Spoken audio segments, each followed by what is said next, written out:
Biz sahip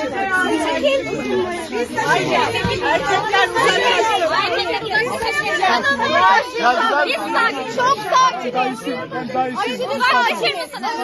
Aşırı sakiniz. Kabul etmiyoruz. Kadınlar kandıracak. Aşırı Kadınlar kaldıracak beyefendi.